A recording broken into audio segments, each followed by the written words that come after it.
So hi everyone, this is Nicolette right here. Hi. And today we're going to be pairing. It's going to be on a small Ruby on Rails application.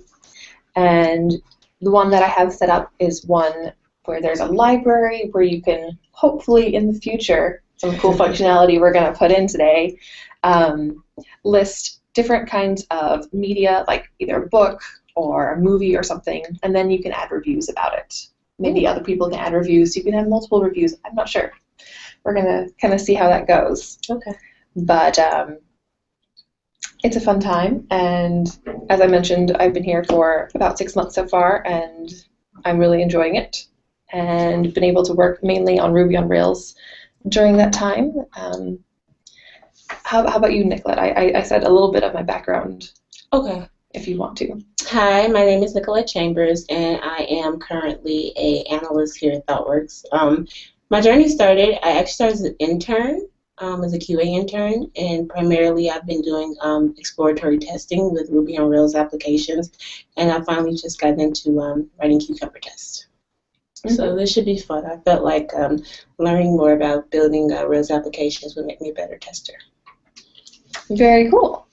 So let me see if I can get this on screen share.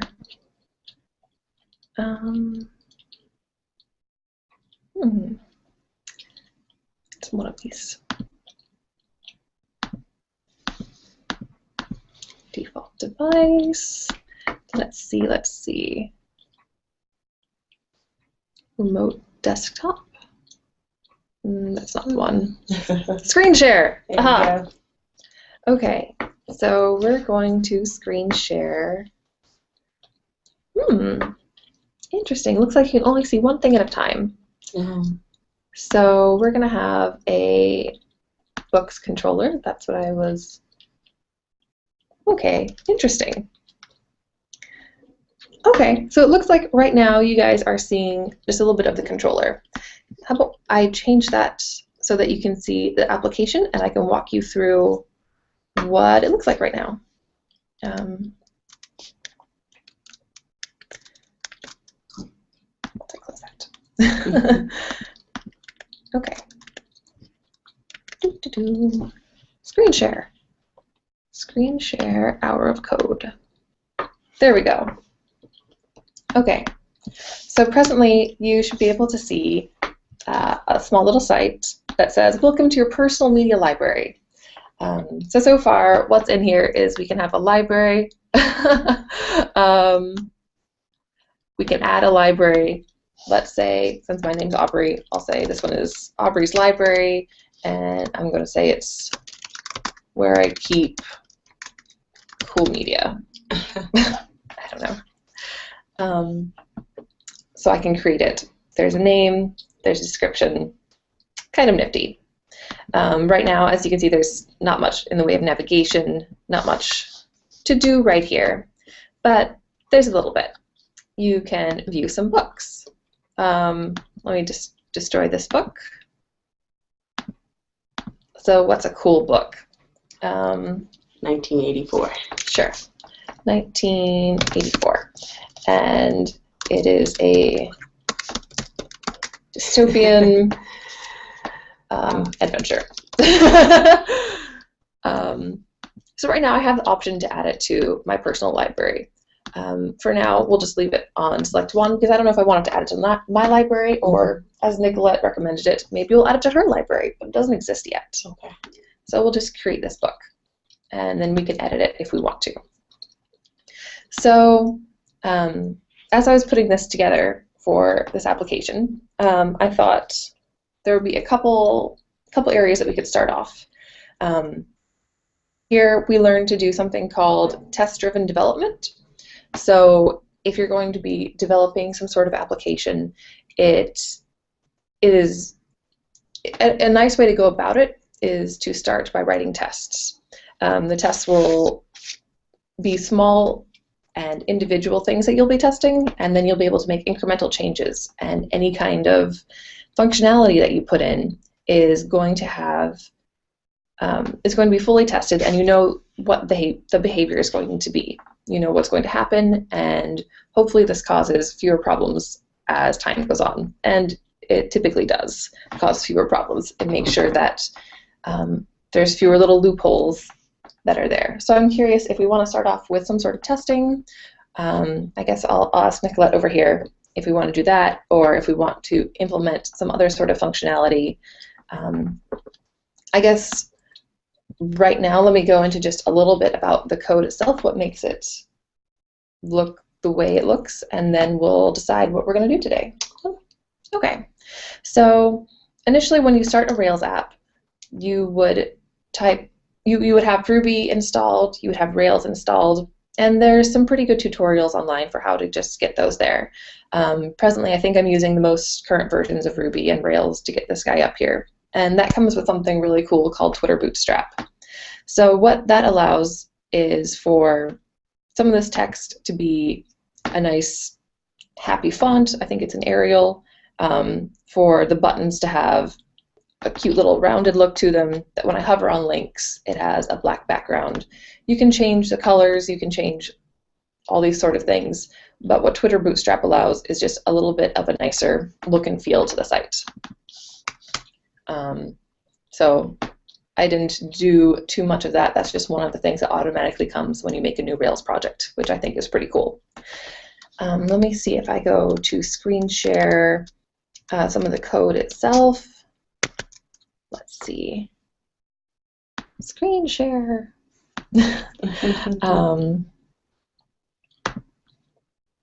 Okay, so right now things look a little crazy on your screen. Let me close some stuff and then be able to walk you through kind of what's happening. So when you first land on the page, if y'all are familiar with just HTML, what it kind of looks like, here you can see it says, "Welcome to your personal media library." And that's what you see on the landing page. And then there's a link to view your libraries and something called a libraries path. So that will take you to the generic index page for libraries, which is located right over here under app, views, libraries, index.html. The .erb means that there's going to be some embedded Ruby in there. So as you can tell, right here, there's a little alligator, a percent sign, and an equal sign. This is going to be indicative that this is some Ruby code that is inline in this HTML page. Let's see, the link to is just a way to write a link using Ruby rather than saying a href, which is more of an HTML standard. So if we pop into the library index page, it said something called listing libraries. It has a name, description, and then it's going to talk about the individual library name and library description for every one of them. So if you can see right here, there's a loop that's going to go and try to find for every single library that this page knows about.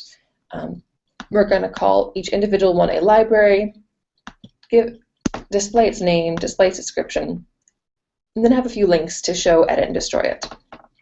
So what's really handy is all this was just auto-generated from Rails.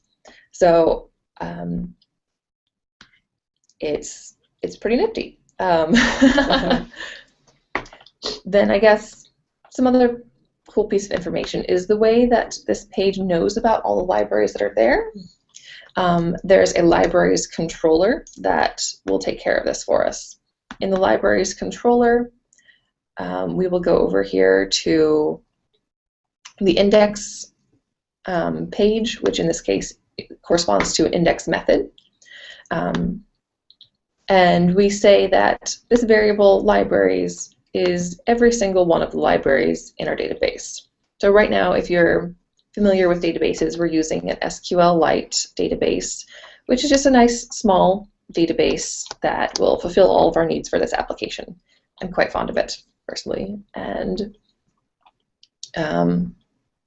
yeah, we just gather up all the libraries that are in there, put it into this variable, then our page is able to know about it. I'm not sure how many of you are familiar with model views and controllers who are listening to this. But for those who have not really heard of this before, this would be called the view page. The view it corresponds to what people are seeing on the screen. So if we go back to, if we go back and I screen share the application with you again, here we go, hour of code. Okay, if we go over here and we go to inspect element, we're going to be able to see some of the HTML that's in there. So it says there's an H1, welcome to your personal media library, and then here's a link in the standard HTML. So here you notice it says ahref libraries view libraries. And if you remember from a little while ago, this is different than what it looks like in the code itself. Let me bring that back over. Screen share. Libraries. Where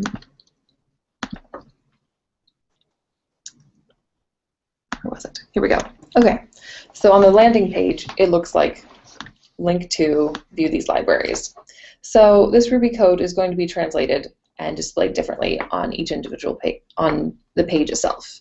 But you can see what the source code looks like on the page by going to inspect the element. So things that are displayed on the page, they don't look identical to the code that we have here in my editor. The editor I'm using right now is something called RubyMine. It's a really helpful one. It has autocomplete for different functions. It can help autocomplete, like, if I get rid of this, like, what are some of the variables that are in here? Oh, it knows about some library. And what are some things that I can do here? Sometimes it'll give me little autocompletes like that, and it's very nice. On the projects that you worked on, did you, Nicolette, use RubyMine, or have you been able to use something else? I'm curious. So for AnyMapG, I know RubyMine was pretty big, and did use RubyMine, but it seems like the Vim is the developer's IDE of choice. Okay. So Vim is another lightweight, like super lightweight editor that takes place primarily in the, I think it's all in the terminal, isn't it? Yes, it all happens in the terminal, and it's no mouse. No mouse. So keyboard shortcuts, keyboard actions, and it all happens on the terminal. So there's a variety of tools that you can use, but my personal preference is to use RubyMine, as we see here. So in the view, you're going to be getting things ready to display to the users. The things that this comes from, it comes from the controller. The controller is going to be the glue between the view itself and a model. So as you can see, this controller is kind of big. There's some comments in here. When I was putting this project together, Rails just auto-generates these things. So for things that have the hashtag there, you don't necessarily need them. You can get rid of them if you like. You can leave them if you like. My personal preference would be probably to get rid of them, but it's not terribly important. These all were just auto-generated for me, which is one thing I really love about Rails applications. They're pretty fast to stand up. So the controller will let you know about different variables that you can use in your view. And if you notice that in red here it says library, this is saying that this particular item here, this is going to be a class in one of our models. If you look over here, we have a book and a library, and we're going to go into one right now. So in our library, there's not much here. Right now it says it has many books because a library can have books.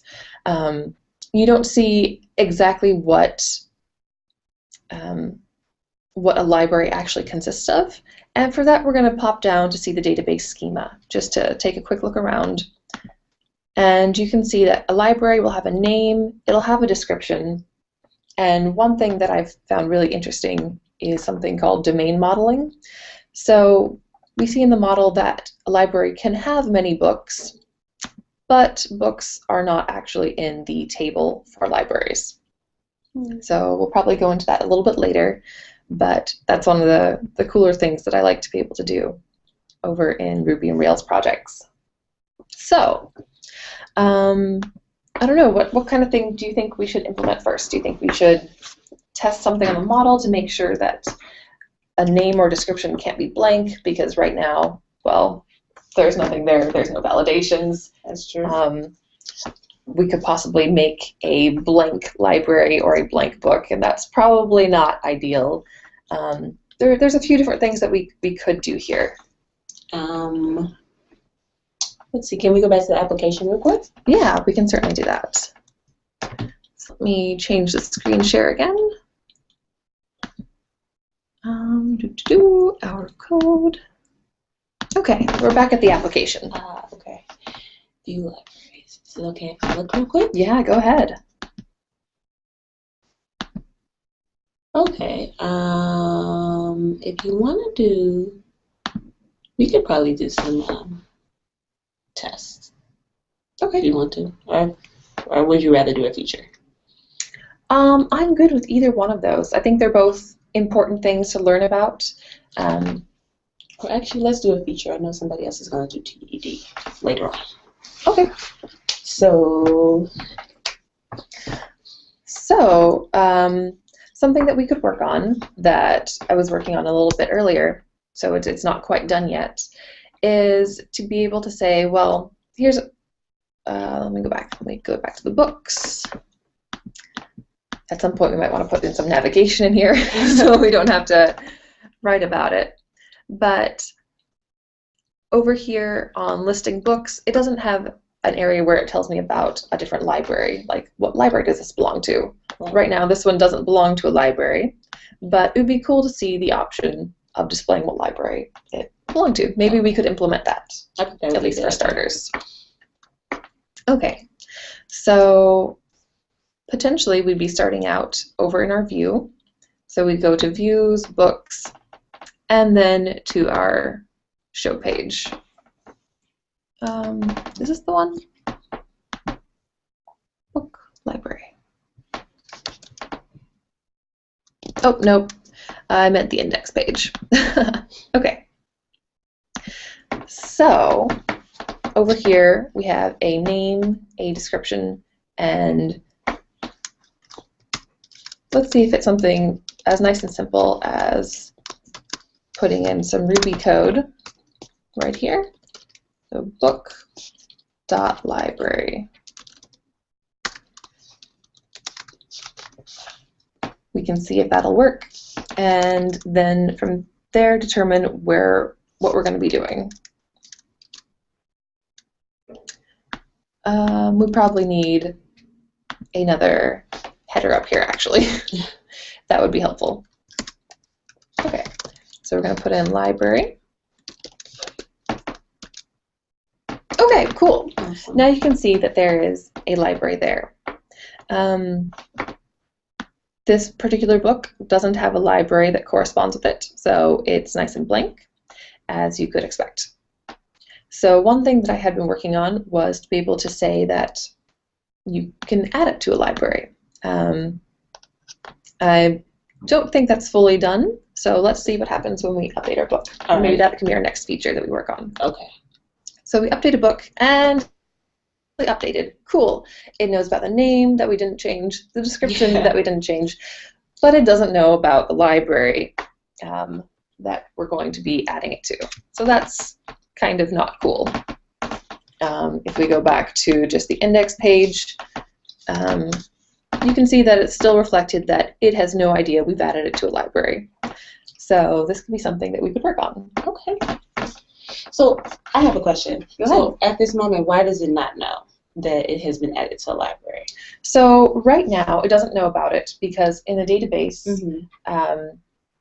a book knows that it has a name. It knows that it has a description.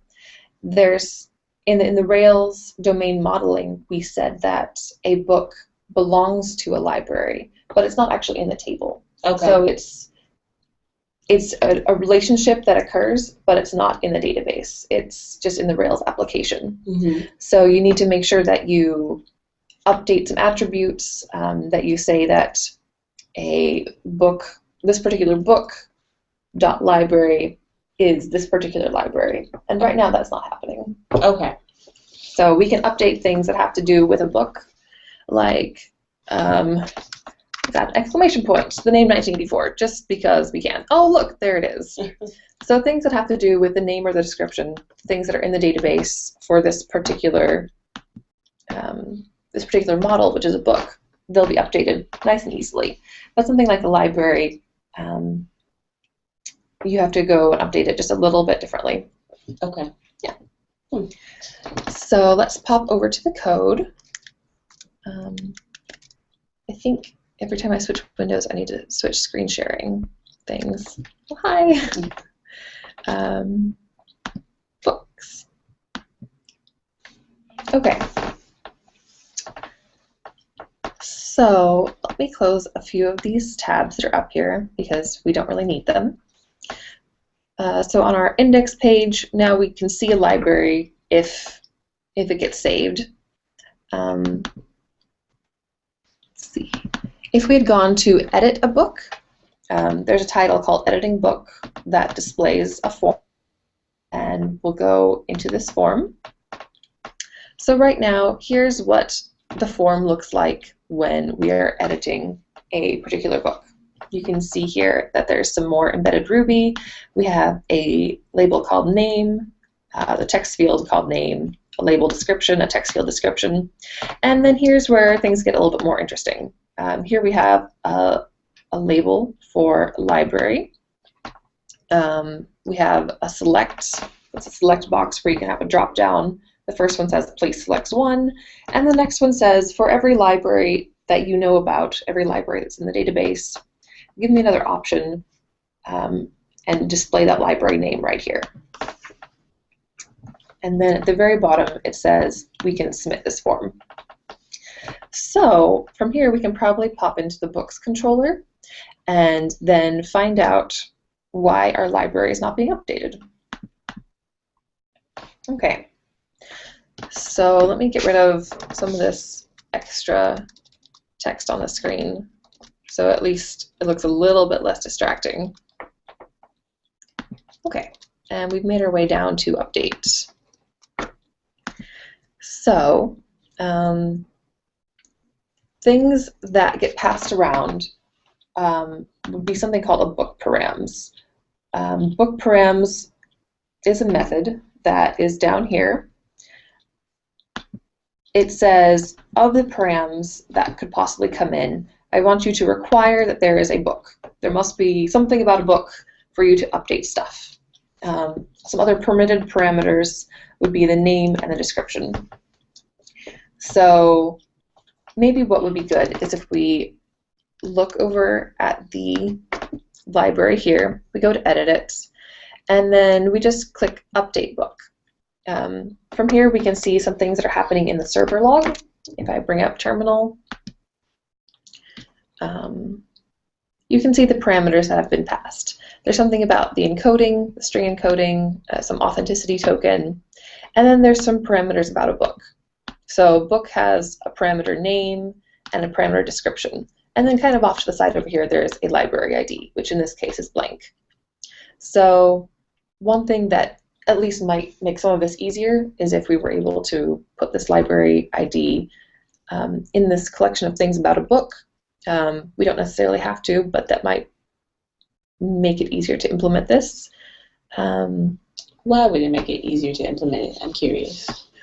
I'm thinking it might make it easier because as this application grows, it's kind of nice to nest things or group them together. Okay.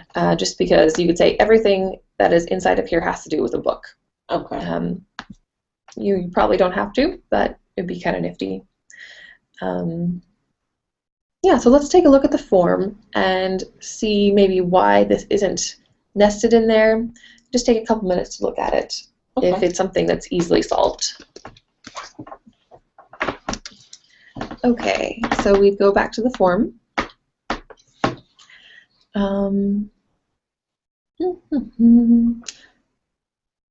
Select name is library ID. Option value is library.id. Doo-doo-doo. So it's a little bit difficult to look at this top one and this one here and compare them because, well, this one is just a text field and this one is a select, which has a little bit of a different syntax. So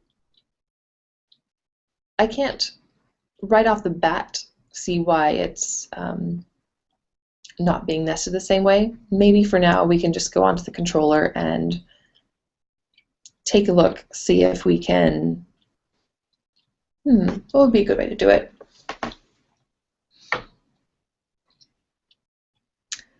Maybe we can see if we can get the controller to just know about the library ID parameter that we're passing along right here, library.id.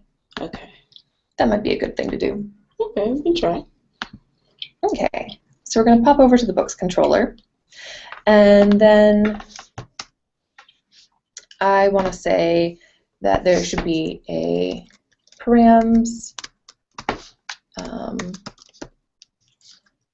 library ID, and I want to say that I'd like to update this. So I'll say book.library is equal to library.find params library ID. So Nicolette, do you know what I just did right there? I'm curious. So it looks like you took library, which is a class, and you told it to have a method to find the library IDs, take that as a parameter, and you set it equal to instance variable book.library. I think that's a wonderful explanation. Yeah. Nice. So yeah, the find method, as Nicolette just said, is going to be able to look into the database. It's like a wrapper for writing a SQL query. It says, in all of the things in library in the database, find me something that has the ID of this right here, this params library ID, which should be either like 1 or blank.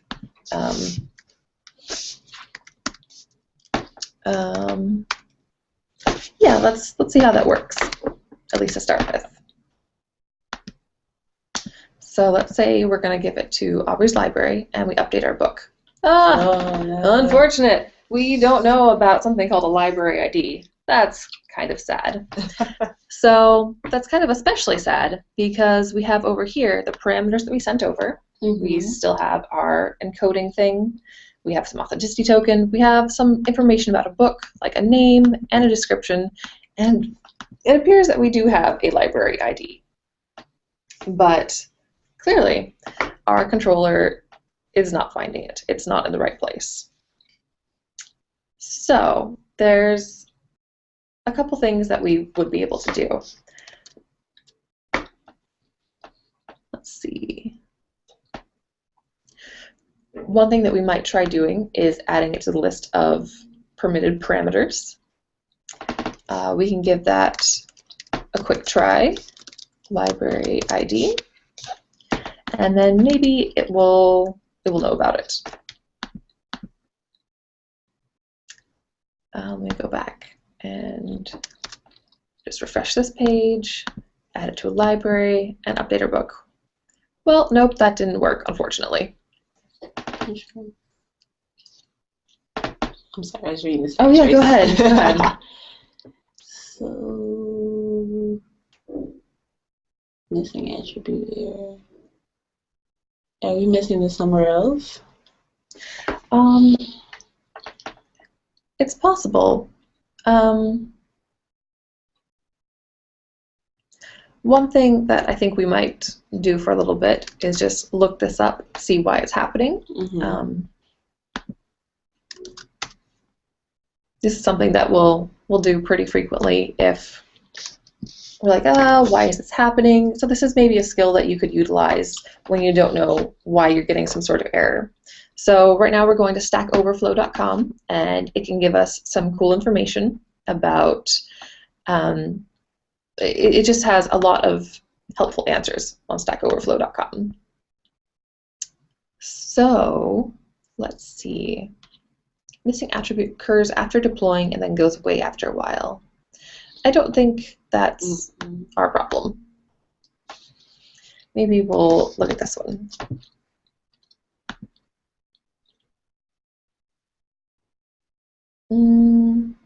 It says it's raised when an attribute is not defined. Like a user has many pets. We grab the first user, and then we say this user, this pets, select by ID for the first user ID. So,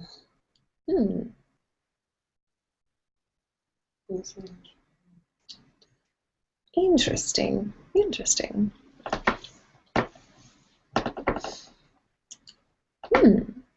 Let's see.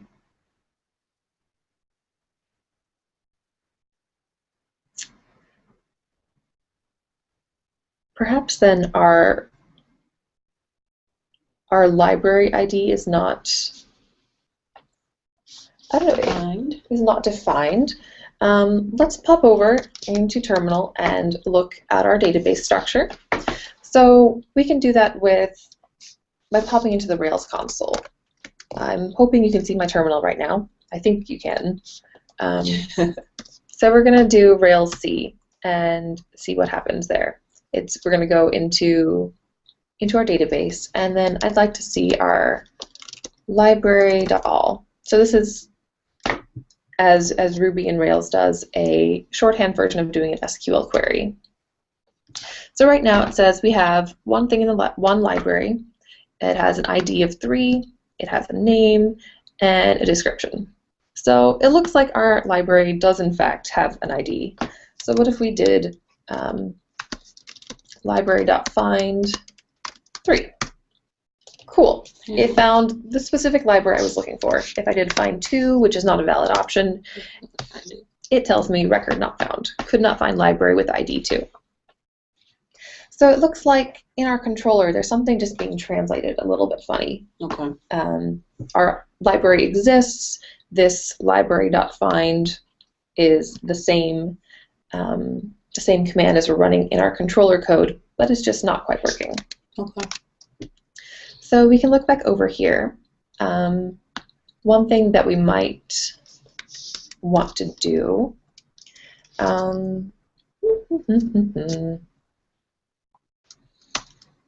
we could, let me see if this will work here. Binding.pry. A binding.pry is something that you can use to pause the code in the middle of whatever it's doing. I don't remember if it comes automatically with Rails, so we might need to add it to our gem set. You have to add it as a gem set, I believe. It's a pry gem. Okay. But you should have it already. But I should have it already? Mm-hmm. You should. I should. No, seriously, you should, because you've probably used it before. Okay. Probably not in this particular project. Though. Oh, okay. This is like a brand new project. Gotcha. Spun up a little while ago. So I guess let's go look at it, see what happens when we don't have a binding.pry, and it should throw a big hissy fit. Oh, yeah, no method pry. Yeah. Okay. So you guys are going to get to learn a little bit about how to update your gem file. So over here in your gem file, this is at the very bottom of your project structure, underneath all the folders about different things. Here it talks about some of the Ruby gems that we're using. So these are add-ons to just the standard Ruby and Rails. So there's something like SQLite 3 that has our database, something like SAS Rails, which helps things look better. But what we're really interested in, oh, it looks like I put in pry Rails, but clearly that didn't do the job to have a binding.pry. So let's see a good way to get binding.pry in there. So right now we're going to try to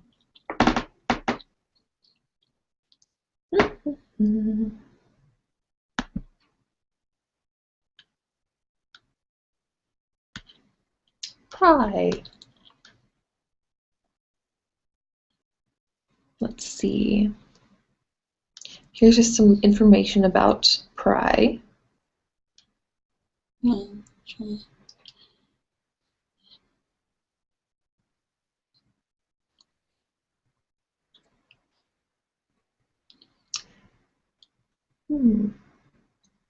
Let's try this one with just a gem install pry and then gem test pry, perhaps. Normally, when I pop onto a project, it's already been added on there, so I'm kind of getting to learn along with you, which is kind of cool. Awesome.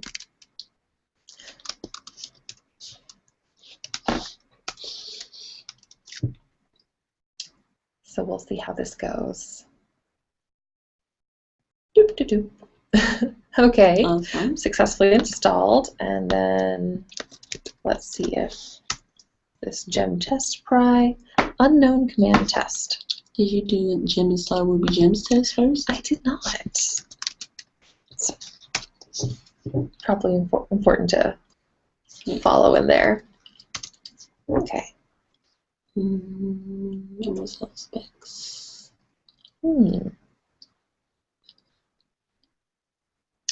Interesting.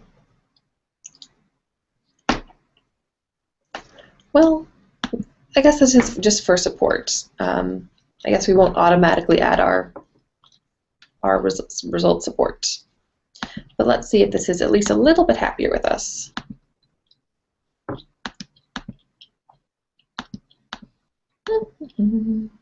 Undefined method pry. Oh, did you do like bundle, the bundle exec, bundle install? Yeah. And it'll update your gem file. Okay, looks like my bundle is currently complete. So right now what we were doing, we wanted to run a bundle install. Every time you add a new gem to your gem file, you need to make sure that it's about it. So as an example, something that was in our gem file, here was Factory Girl Rails. That's used in primarily in our test environment. Let's see. Pry and pry rails. It says it's there. For some reason, it's not working at the moment. Try it again, because we did it before we did the bundle install. Okay. Refresh this page. Then we go to the library and update our book. Interesting. Undefined method pry for our binding. Let's look up this message and then maybe it will tell me why.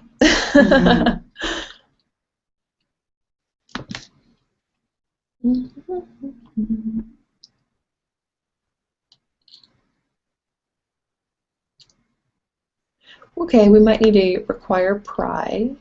Maybe.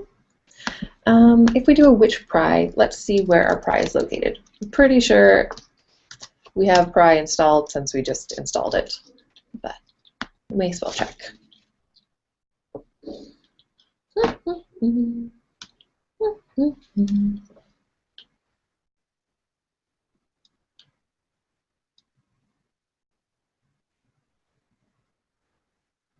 Oh, reset the server. Ha ha ha. That makes sense. I feel silly. Okay.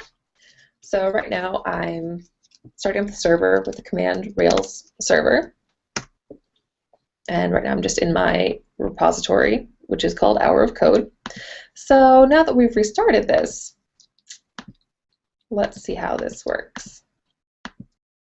Okay, cool. So now it is working. As you can see, it looks like nothing's happening, but if you look up here, right by the title of Hour of Code, Chrome is telling me, hey, stuff's happening. Hey, we're just kind of spinning here. So at this point, if we pop into our server log, it is stuck on this binding.pry. So we can look and investigate some things that are happening here. So I think what I'll first want to do is just look at the params that are being passed. So right now we have some stuff in book, and we have a library ID. So I want to ask it, hey, do you know about this library ID that I see there? Am I accessing this right? Because, okay, it knows that there is a library ID. That's kind of cool. What if we do this line? Because this is what I want to work. I want to say, hey, find me the library with this particular ID. Okay, cool. It found it. And then let's see right here what it thinks book.library is. It thinks that it's nil. What if we did book.library is equal to that? Oh, okay. Missing attribute error. Can't write unknown attributes library ID. So it's interesting. I'm curious, why at book.library versus just at book equals? Okay, so let's look at that. Here's a great place to look and answer that question. So if we look at book, it should be a particular book. So it is a book with an ID 2, its name is 1984, and it has this cool little description right there.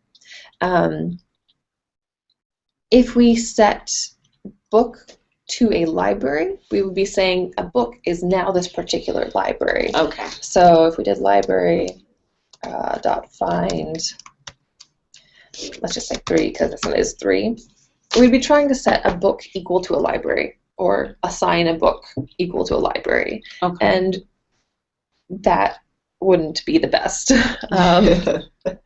I mean, you can do it because this is just a variable and you can assign it to whatever. Right. But one thing that's important about writing code is that you write useful names, useful English names. So if we want to have a book variable, then we need to keep calling, we need to make sure it actually refers to a book. Okay. If we want to have a library, we need to make sure it refers to a library so things don't just get crazy confusing. So basically it's just this book in this library. Yes, okay. That's correct. Okay, so what it looks like is that we can have a variable book.library and it's fine being nil. It just doesn't want to be set to a specific library right now. So why don't we go look inside the model and maybe see why this is happening. Okay. We're going to go up here into our book model. And we say that it belongs to a library. A library has many books. So this might be switched. Perhaps a library belongs to books, and a book has one library. Okay. Book has one library. Okay. That might work. Let's restart this and see if that's going to solve our problem. Okay, so refresh the page, go into my library, I update my book, and as you can see, things are just kind of spinning there in the background, kind of waiting and hanging out for me. So what happens when we run this line?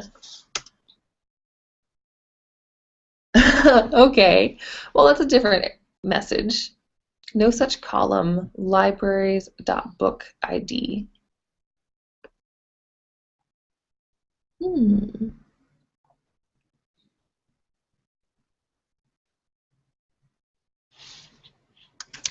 Let's see what it thinks book.library is.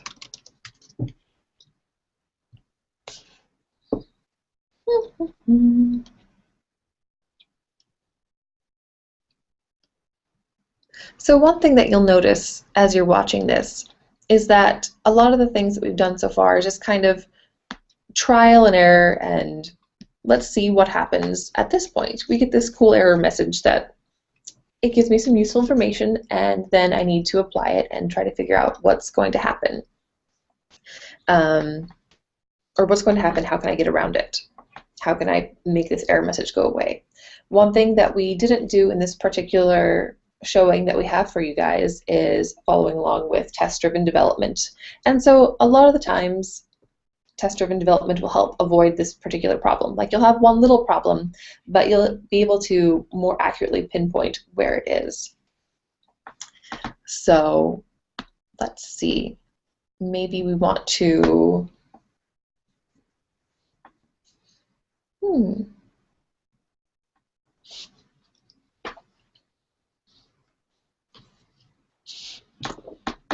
maybe we want to start testing out just a little bit about our books functionality, and then come over to this to make sure that we're kind of accessing things right, and then find out exactly what's going off right here. Okay. How does that sound? Sounds okay. Okay. Let's see. Go to the books controller. Just take out this little binding for right now. So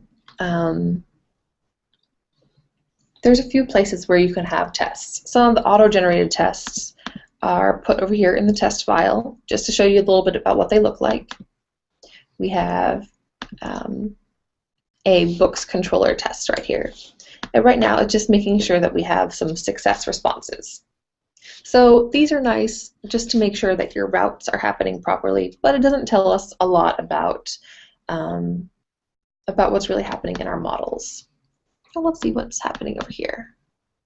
So as you can see, the test that it has here for a book, nothing really happens. It's kind of unfortunate. So a tool that I like to use is something called RSpec. Let me find out if it's in this project right now. I don't recall if it is. Okay, cool. So in the terminal, I just typed in RSpec, and this would run tests if they were there. Mm. So we can add a new model test. We're going to call it book spec.rb. Okay. And we're going to require spec helper. It's going to help us out. It's something right here. And it just makes sure that we have all the correct configuration kinds of things. So let's see. Do we start off with a describe, or do we start off with just class? Typically. Describe. I hate it up.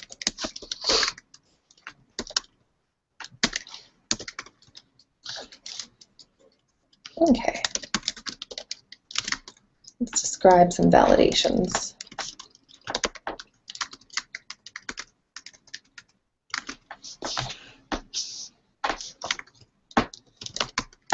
Let's say it should require a name.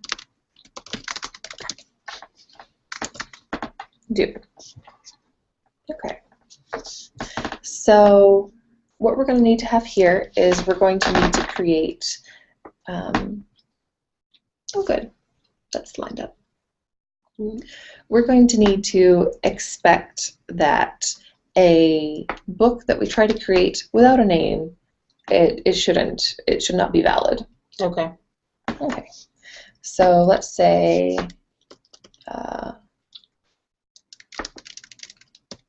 book. It'd be kind of cool if we could implement Factory Girl, but I'm not sure if we necessarily have. Well, let's see if we have Factory Girl on there. So the one. Okay, what I'm talking about right now is Factory Girl. Okay, Factory Girl Rails. Good, it's there. Nice and easy. So this is something that's going to let us create a specific. It's going to act as a factory. It's going to create whatever we tell it to do. In this case, it'll create some books for us. So if we do Factory Girl, if I can type, create, and I want it to create a book. But I'm going to edit some parameters that are in here. Let's say that a name is blank. And then I want to say that book, I want to say that I expect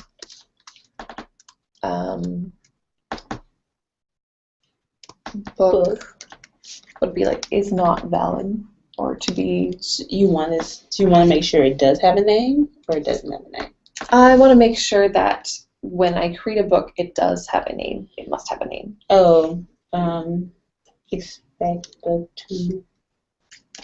Could you do to have content and then parentheses and then a name? We could do that. I think one thing I'm thinking of is that it won't actually get saved into the database if it's not valid. So right now I'm going to look up the syntax just to make sure we have it right there. Oops.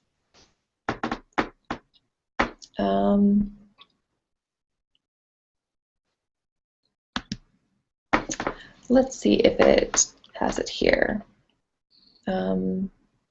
Okay, we expect that it should not be valid, I think is how we would write that. User should not be valid.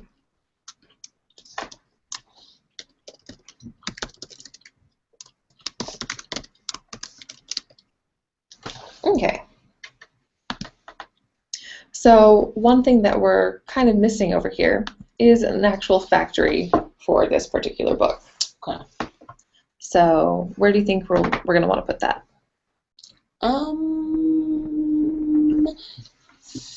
Somewhere in the controller, perhaps? Model? Actually, neither of those. You might think that it would go there, but it's going to go into our spec folder. Oh, I would have never guessed that. And that's fine. So we have a folder over here called factories. And so we can create a book factory.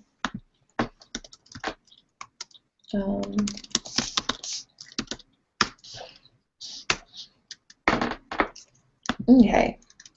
So let's look up the syntax really fast just to make sure that we can easily create a factory. Factory girl, Rails, syntax.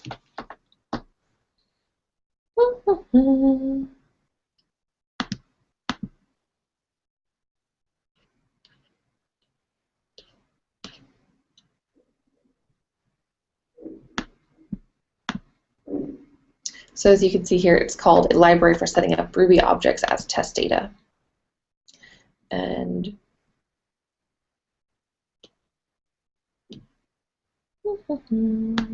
okay, here we go. It'll look something kind of like this. So it'll be factorygirl.define do, factory, book, do, and then we're going to say things about our name and our description. Okay. Factorygirl.define do, make a factory, book, do,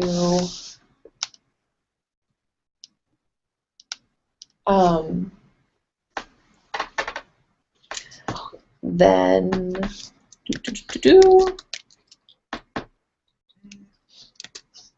okay.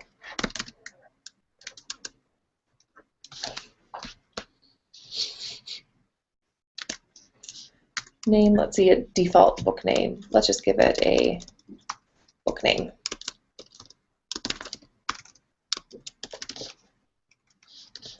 And if we go to description,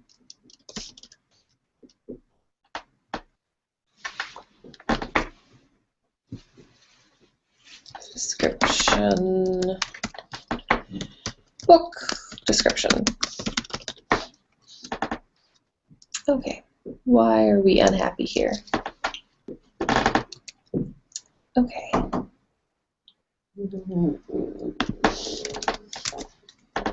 Factory girl, define, block syntax. That's remarkably what I just looked for.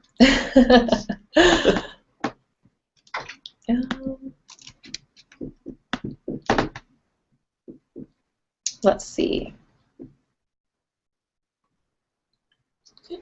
It should look remarkably like this. And I think that's what I have here. I paste this. Why are you so unhappy at me? It does look the same. It does. Oh, okay. So instead of defining it with a def, which marks it as a method, we'll just define it as a factory over here. Okay. Okay. So let's see if this test works. So right now, we are testing that book spec. Okay, we're testing that a book should not be valid. I think right now that the book is valid. You can put it with a blank name. So that's not great. So if this test works, then we know that we have some work to do. And if it fails, then we might have a syntax error, since it's the first one that's coming in there. Cannot load such files. Spec helper. Take this spec/spec helper out and just try spec helper. Okay. Let's give that a whirl. Go back one more time. Oh, uninitialized constant book.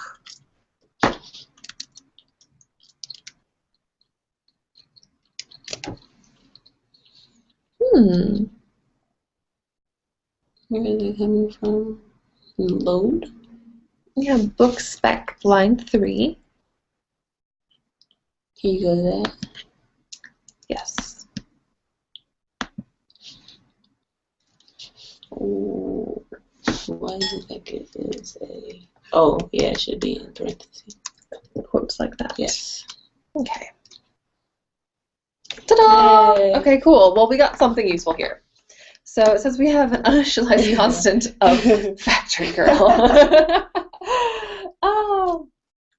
Okay, well, I'm not sure how much we can really get through in the next few minutes, so maybe we'll just wrap up right here with a little bit of knowledge that hopefully you guys have gained through this talk, that when you're doing development, some of it comes really easy, and some of it you just have to kind of follow the error messages. So it's kind of a toss-up of which one it might be.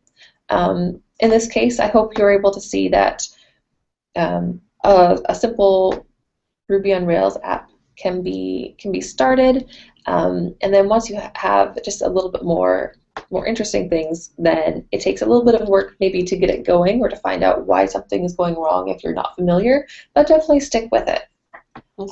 So hopefully, Nicolette over here, you found this useful as well.